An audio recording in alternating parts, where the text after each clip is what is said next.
세계 역사상 최초의 부통령, 그리고 백악관에 처음으로 입주한 미국 대통령, 미국의 제2대 대통령 존 애덤스입니다. 조지 워싱턴, 토머스 제퍼슨, 벤저민 프랭클린과 함께 미국을 세운 건국의 아버지로 불리며 독립선언문의 서명자이기도 한 존 애덤스는 역대 미국 대통령 중 가장 청렴하고 도덕성이 높은 대통령으로 유명하다고 합니다. 이번 영상에서는 미국의 제2대 대통령 존 애덤스에 대해 알아보겠습니다.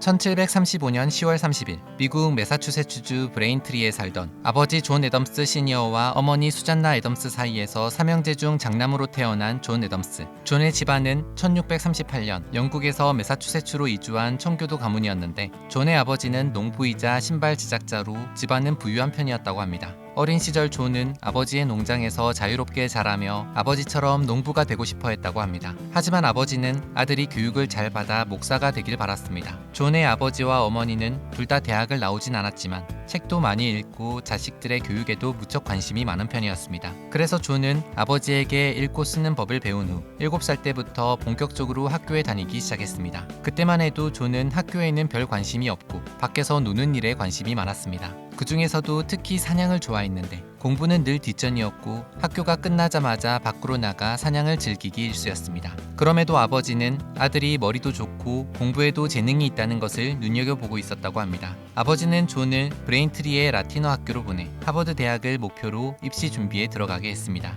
그리고 아버지의 예상대로 존은 금방 학업에 몰두했고 성적도 쭉쭉 올랐습니다. 그렇게 1751년 17살이 된 존은 장학금을 받고 하버드 대학에 입학하며 가족 중 처음으로 대학에 입학한 사람이 됩니다. 하버드생이 된 존은 신학이나 수학, 자연과학 등 다양한 분야에 관심을 갖고 학업을 이어갔습니다. 또한 말하기 동아리에 가입하기도 했는데 언변이 상당히 뛰어났던지 친구들은 종종 존에게 변호사를 해보라며 제안을 했다고 합니다. 그래서인지 1755년 문학학사 학위를 취득하고 하버드를 졸업한 21살의 존은 고민 끝에 아버지가 원했던 목사 대신 변호사가 되기로 마음을 먹었습니다. 그리고 대학을 졸업한 후 매사추세츠주 우스터에서 학생들을 가르치며 번 돈으로 그 지역의 저명한 변호사인 제임스 퍼트넘 밑에서 일을 하며 본격적으로 법학을 공부하게 됩니다.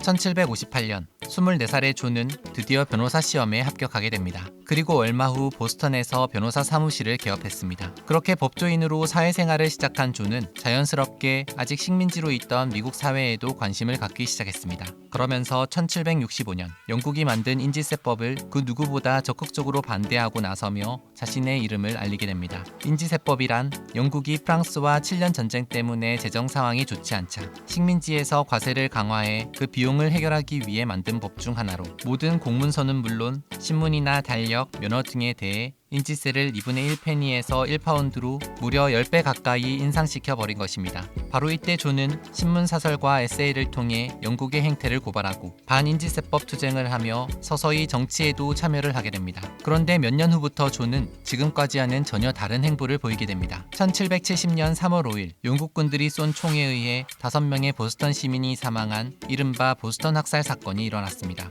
당시 어느 누구도 시민들에게 총을 쏜 영국 병사들을 변호하려고 하지 않았는데 이때 존이 영국 병사들을 변호하겠다고 나서게 됩니다. 아무리 범죄자라 하더라도 누구든 공정한 재판을 받을 권리가 있다는 것이 그의 생각이었습니다. 그리고 존은 재판을 통해 영국 병사들이 흥분에 몰려드는 군중들로부터 자신들을 지키기 위해 어쩔 수 없이 총을 쏠 수밖에 없었음을 주장했다고 합니다. 그리고 재판 결과 배심원단은 8명의 영국 병사들 중 6명에게 무죄를, 나머지 2명에게도 가벼운 처벌을 선고하게 됩니다. 존의 주장대로 정당방위였던 것이 받아들여진 셈입니다. 처음엔 왜 영국 군인을 변호했느냐고 원망의 소리도 들었지만 얼마 지나지 않아 존은 오히려 대중의 인기나 압력에 연연하지 않는 소신 있는 변호사라며 곧 보스턴에서 가장 유명한 변호사 중 한 사람이 될 수 있었습니다. 그리고 이 일을 계기로 존은 매사추세츠 주의회에서 시의원으로 선출되며 본격적으로 정치에 발을 들이게 됩니다. 이후 1774년 40살이 된 존은 미국 독립을 논의하기 위한 제1차 대륙회의에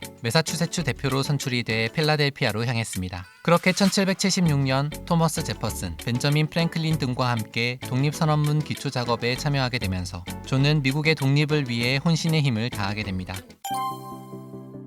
1764년 10월 30살이 된 존은 9살 연하의 당찬 아가씨 아비게일 스미스를 만나 결혼을 하게 됩니다. 존은 평소 짜증을 잘 내고 직설적이고 또 괴팍한 성격으로 유명했는데 책을 좋아하고 지적이고 밝은 성격의 아내를 만나 정서적으로 큰 도움을 받은 것으로 전해집니다. 일 때문에 자주 집을 비워야 했던 존은 아내에게 자주 편지를 썼고 그렇게 둘 사이에 오간 편지가 수천 통이나 된다고 합니다. 결혼 기간 내내 가장 친한 친구이자 때론 정치적 동반자로 좋은 관계를 유지했던 두 사람은 일찍 죽은 2명의 아이를 제외하고 총 4명의 아이를 두었습니다. 이 중 3명이 아버지처럼 변호사가 되었으며 그중 존 퀸시 애덤스는 1825년 아버지의 뒤를 이어 미국의 제6대 대통령으로 당선됩니다. 이로써 애덤스 부자는 미국 역사상 최초의 부자 대통령이 되었는데 미국 제6대 대통령 퀸시 애덤스의 이야기는 이후 편에서 자세히 다뤄보도록 하겠습니다.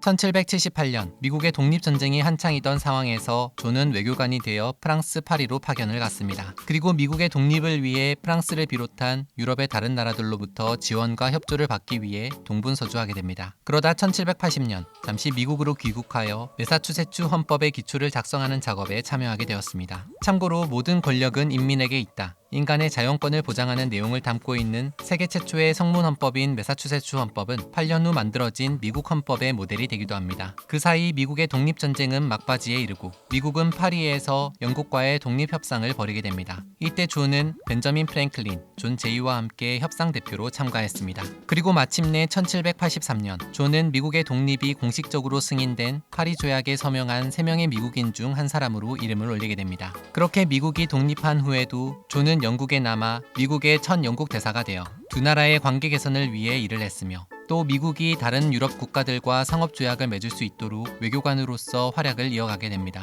미국 헌법 초안이 작성된 직후인 1788년 존은 유럽에서 거의 10년을 보내다 보니 어느덧 54살이 되어 있었습니다. 그리고 그제서야 드디어 미국으로 완전히 돌아올 수 있었습니다. 이후 1789년 존은 미국에서 치러진 최초의 대통령 선거에 출마했는데 조지 워싱턴에 이어 두 번째로 많은 표를 얻음으로써 미국 역사상 최초의 부통령이 됩니다. 당시만 해도 정당에 관계없이 후보자의 득표수에 따라 대통령과 부통령이 정해지는 방식이었기 때문입니다. 그렇게 존은 1789년부터 1797년까지 8년 동안 미국의 초대 부통령으로 시간을 보냈습니다.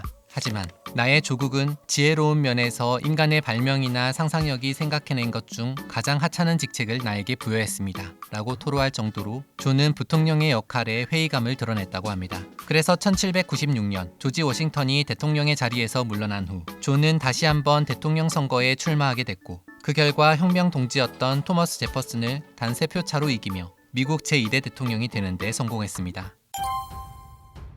1797년 63세의 나이로 미국의 제2대 대통령에 취임한 존 애덤스. 하지만 그의 대통령 생활은 시작부터 순탄치가 않았습니다. 단 3표 차이로 대통령에서 낙선한 토머스 제퍼슨이 부통령이 됐는데 독립운동을 할 때까지만 해도 둘도 없는 친구이자 동지였지만 독립 이후 미국의 정체성과 발전 방향을 놓고 서로 다른 주장을 하며 관계가 완전히 틀어져 버린 것입니다. 존은 신생국가인 미국이 빠르게 성장하기 위해서는 강력한 중앙집권적 정부가 리더십을 발휘해야 한다고 생각한 연방파였고 제퍼슨은 무엇보다 국민의 자유를 지키는 것이 연방제 유지의 가장 중요한 목표라며 중앙정부보다는 지방자치와 중앙권력의 분산이 더 중요하다고 생각한 공화파였기 때문입니다. 그러다 보니 두 사람의 충돌은 존이 대통령이 당선된 후에 더욱 본격적으로 시작이 됩니다. 임기 4년 내내 토마스가 정부 정책에 반기를 들며 사사건건 발목을 잡는 바람에 존은 자신의 뜻을 제대로 펼쳐보지도 못했다고 합니다. 한편 밖으로는 영국과 프랑스 사이에 끼어 아직도 신생국가나 다름없는 미국은 전쟁 위협에 심각한 골머리를 앓기도 했습니다.